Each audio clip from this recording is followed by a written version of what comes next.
Now concerning the things of which you wrote to me, it is good for a man not to touch a woman.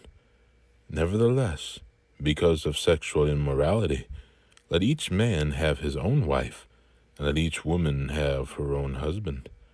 Let the husband render to his wife the affection due her, and likewise also the wife to her husband. The wife does not have authority over her own body, but the husband does. And likewise the husband does not have authority over his own body, but the wife does. Do not deprive one another except with consent for a time, that you may give yourselves to fasting and prayer, and come together again, so that Satan does not tempt you because of your lack of self-control. But I say this as a concession, not as a commandment. For I wish that all men were even as I myself, but each one has his own gift from God, one in this manner and another in that.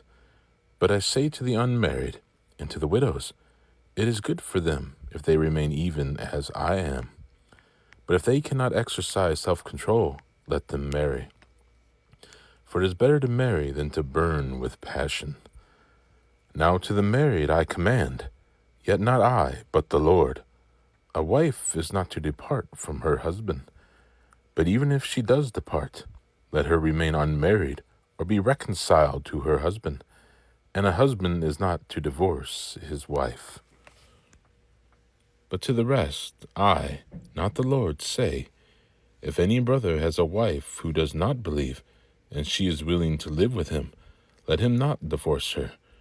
And a woman who has a husband who does not believe, if he is willing to live with her, let her not divorce him. For the unbelieving husband is sanctified by the wife, and the unbelieving wife is sanctified by the husband. Otherwise your children would be unclean, but now they are holy. But if the unbeliever departs, let him depart. A brother or a sister is not under bondage in such cases, but God has called us to peace. For how do you know, O wife, whether you will save your husband? Or how do you know, O husband, whether you will save your wife? But as God has distributed to each one, as the Lord has called each one, so let him walk. And so I ordain in all the churches.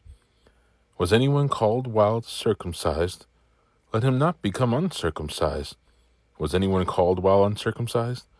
Let him not be circumcised. Circumcision is nothing, and uncircumcision is nothing. But keeping the commandments of God is what matters. Let each one remain in the same calling in which he was called. Were you called while a slave? Do not be concerned about it. But if you can be made free, rather use it. For he who was called in the Lord while a slave is the Lord's freedman. Likewise, he who was called while free is Christ's slave. You were bought at a price. Do not become slaves of men. Brethren, let each one remain with God in that state in which he was called. Now concerning virgins, I have no commandment from the Lord, yet I give judgment as one whom the Lord in his mercy has made trustworthy. I suppose, therefore, that this is good because of the present distress, that it is good for a man to remain as he is. Are you bound to a wife? Do not seek to be loose.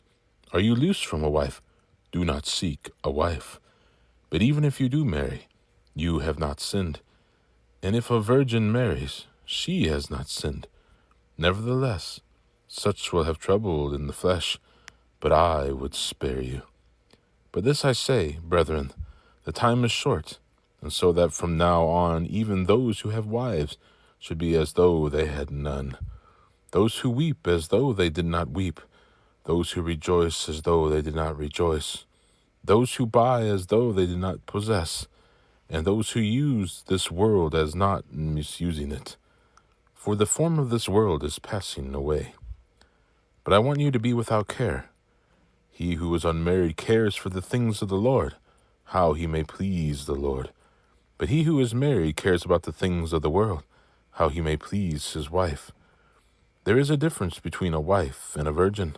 The unmarried woman cares about the things of the Lord, that she may be holy both in body and in spirit.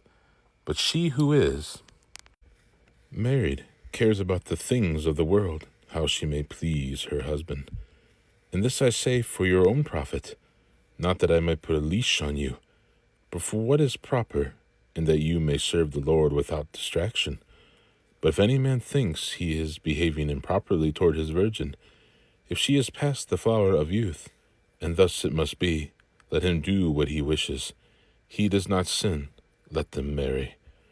Nevertheless, he who stands steadfast in his heart, having no necessity, but has power over his own will, and has so determined in his heart that he will keep his virgin, does well. So then he who gives her in marriage does well, but he who does not give her in marriage does better. A wife is bound by law as long as her husband lives, but if her husband dies, she is at liberty to be married to whom she wishes, only in the Lord. But she is happier if she remains as she is, according to my judgment, and I think I also have the Spirit of God.